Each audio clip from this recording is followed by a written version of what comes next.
Yeah, I mean, we've always been okay. Yeah. What about Kevin? I'm great with everybody. I'm happy. They just don't seem to like me. I don't know what's wrong. They need to reciprocate, don't they? Yes. Yeah. But Kevin's doing.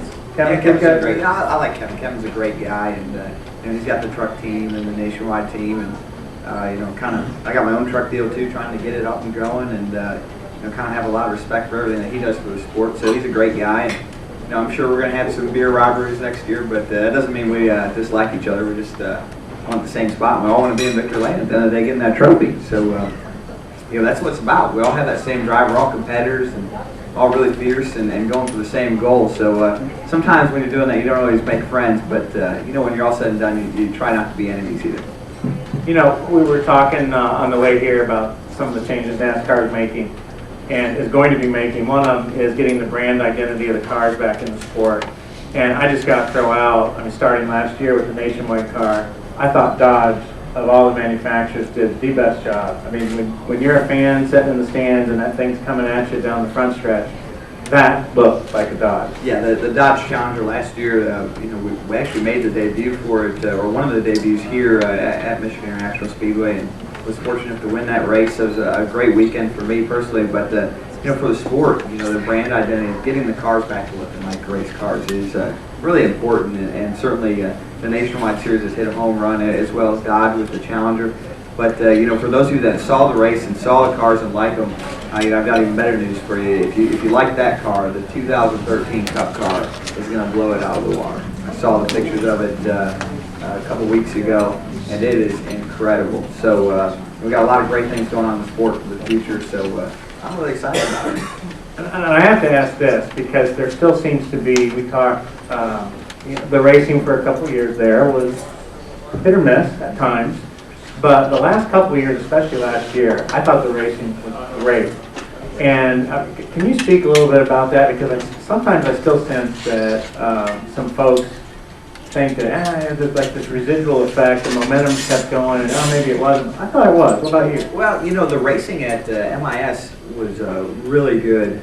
I felt like, especially the restarts and so forth, we do a lot of drafting and so forth. But then over time the cars spread out a little bit. I think we saw that a lot of places. The change to double file restarts, along with removing the wing and going to the spoiler, I think helped the cars that as drivers were able to run side by side a little bit more often without wrecking. And that was what was so hard is the second we get next to each other, we about wreck each other. So, and you're not going to win the race when you're in the garage, so everybody's trying to figure that out. So. With the spoiler, I think you're going to see even more side-by-side racing this year, and we saw it, last year when the spoiler came into play, and I agree. I think the racing has really turned a corner over the last year, and I think we're going to see better and better racing, and starting with Daytona, the new pavement at Daytona, along with some of the other things that have been done to the cars with the new nose that came out for this year. It's going to be great. We're going to see a lot of racing and great battles this year all season long. Is that new nose, does that change the handling of the car at all? A little bit. The biggest thing is it gets rid of those ugly splitter stays, those braces that were on the front. I think that somebody in the media said the COT car finally got its braces removed because it's grown up. So, yes, that would be accurate. It looks way better if nothing else. But mostly you can draft and you can bump a little bit more than you could without the car falling apart. So that just allows us as drivers to be a little bit more aggressive. What about the handling of the car when they took the wing off and put the spoiler back on? Did that tighten it up, or what did that do for you? Well, the big thing, and probably the easiest analogy I can give you is, you think of a wing, and a wing is, infinitely more efficient than a spoiler, which is why, planes have wings, not spoilers. But the problem with it is, you think of a plane and you think a little bit of turbulence and how much a plane moves around and how less effective a wing is.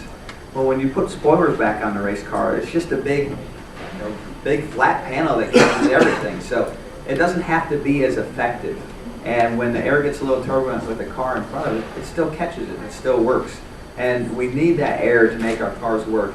And that's one of the difficult things to explain about our sport is that our cars run on air. Air is the majority. We all think of fuel, but race cars at high speeds run on air. We use air to pump into the cowl, which goes into the engine, which fuels it. We use the air to go through the radiator to keep the engine cool. but more importantly, we use air to go over the body of the car to create downforce. So when that air gets disturbed, and when it's going over a wing, which is less of or is more efficient, but more susceptible to turbulence, then it stops working and the car quits performing, and that makes it really hard to race side by side. So by making that change, now the cars can work, and now we can race side by side, and we can put on a great show.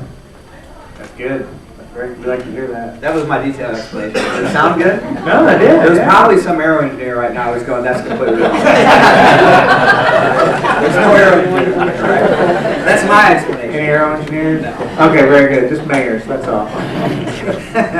That's a great story, by the way. Well, we had a good time, didn't we? I was cool out there. I got what happens there stays there, right? He behaved himself. Okay. He did really well. We had a good time. I want to talk a little bit about the changes to the chase and the wild card. And I heard a lot of comments when we were in the Charlotte for the media tour that, oh, this puts the focus back on winning. But as a race car driver, you're always focused on winning. Sure. Yet, then I hear some drivers get out of the car and say, well, we settled for a fifth today. It was a good point today. Well, I think what the deal is on that is when you don't win and you don't have a great day, it just feels good to get out of the car and say, man, it was a great points day, That's just the only way, you're trying to be positive, and which is good sometimes, but that's probably not the right thing to say sometimes too. But, the big thing now about the point system is essentially there's as we see it as competitors, there's 2 empty spots in the 12-man roster that are reserved for the teams that win the most races. So basically what that means is if you're going through the year and you've won 1 or 2 races, let's say before the chase started, let's say you get to Michigan here in August and you've won 1 race, you pretty much know that if you can win a second race, you're going to get one of those lock-in spots. So even if you're 13th in points, let's say, and you really don't have a shot at getting in the top 10, which is what you need to automatically lock in, you're just going to go to these races and you're going to do everything it takes, risk anything you can think of to try and win a race. And so that will put a lot of emphasis on winning right there. So I think that's kind of the goal that NASCAR had in mind. Once it gets to the chase, I don't think we're going to see a real big change in the way people race from the way they do now. But for those races in August, September, which Michigan obviously falls into, June, July, those races are going to be all about getting a win. And any team that can do that, that's not inside the top 10, will pretty much automatically guarantee themselves a spot in the chase, which is huge for us. A lot of our year and a lot of our performance clauses dictate we have to make the chase. So as drivers, we're going to do everything we can to make sure that happens, and risk whatever we can to try and win a race. You'll win a few this year. I'm confident of that. I feel like we're going to be a lot better. Moving from the 12 car to the 2 car. Internally at Penske Racing, I drove the 12 car last year, and I feel like the team is a little stronger. We've made some pretty significant changes. Pretty much changed the whole team. So I've seen improvements in the cars already, and I still think we have a little ways to go, but we're a lot better off, and we've got a little more opportunity to grow and hopefully find ourselves in victory lane where we can just automatically qualify. But who knows? I might be one of those guys coming to Michigan in August that says, screw it. I'm just going to either win or hit the wall. So that's what you did anyways here. Well, here, yes, yeah, definitely. Michigan, I might race a little more aggressively here than any other place, because it means so much to win here. So and that's what's great about coming back here and trying to remember all those great things, what it means to win in front of your hometown fans and family. How many friends and family do you have come out of the track? Last year I think the number was, the number that I gave access to was probably around 50. The number of requests was probably around 100, 150. So, I could probably, entertain a little more than I did, but it becomes a little bit of a distraction. And going back and forth last year, I was racing the nationwide car as well. So you run both events, you don't really have a lot of time, and it's tough to keep up with it all. But it's a great feeling when you win, and you see them all in victory lane, and you just have fun with them. So that makes it special. If you need any help with the ones that you don't want to take care of, just let me know. You can blame it on me. Yeah. Say, Roger, come Roger out. said no more passes. Yeah, I do that already. You just said no. Thanks a lot. I'm glad you're off. Yeah. Now you feel better about it. Yeah, Having done that, yes.